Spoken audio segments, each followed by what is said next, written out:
coming to you from Boone Pickens Stadium, where Oklahoma State just came out on the wrong end of a 34-16 Bedlam showdown.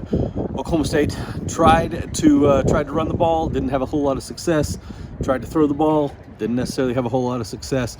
Really critical moments that did not go Oklahoma State's way. Red zone struggles, couldn't get stops when they needed them. A bunch of different things in some really important moments.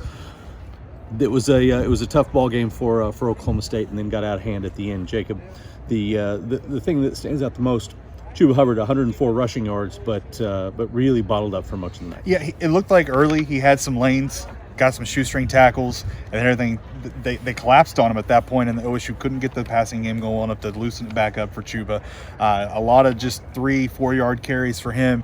Never really truly got going. Mike Gundy mentioned fatigue maybe played a little factor at the end. Some of those shoestring tackles normally would have been touchdowns in the early in the season, he believes. Chuba kind of played that off a little bit as expected, but it was just not the night you'd hope from Chuba going into the bowl season. Still ends the year with another 100-yard game, 10 straight, up to over 1,900 yards, the second best rushing season in Oklahoma State history, behind only Barry Sanders. Pretty impressive way to finish things out. Over 2,100 yards, all-purpose yards for him, leads the country in both of those categories. Drew Brown, however, was efficient at times, but not incredibly effective in trying to help loosen things up. Yeah, he threw the ball well, didn't throw downfield a ton, had a couple deep passes, but it just seemed like things never really truly got going there. He had a hurdle. That was an entertaining highlight. If you want to talk about highlights for Drew Brown, was his hurdle. He moved the ball a little bit more. He ran a little bit more this week than he did against West Virginia. But overall, like I said, it wasn't enough to loosen up things for Chuba to really get the offense clicking. Had an interception called back on a penalty, threw another one late. Gundy kind of brushed that one off as a fourth down desperation play. It just seemed like they got kind of sloppy there in that second quarter with the ball, and that really kind of changed things.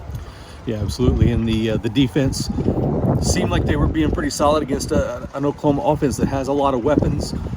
But they even forced a couple of field goals in some situations. But ultimately, Kennedy Brooks rushes for 160 yards, breaks through a lot of big gains, especially down the stretch. And Jalen Hurts hit him with a rushing touchdown, a receiving touchdown, and a passing touchdown, all in one game. The trifecta. Yeah, that's what we call that, the trifecta. So it was just not an overall great day for the defense. They didn't get any turnovers, but as Mike Gundy said, you can't kick field goals and keep up with OSU's offense. That was really the big problem. It's hard to throw this on the defense the way things were going, trying to defend the run with Jalen Hurts and Kennedy Brooks, but it just still wasn't a great day.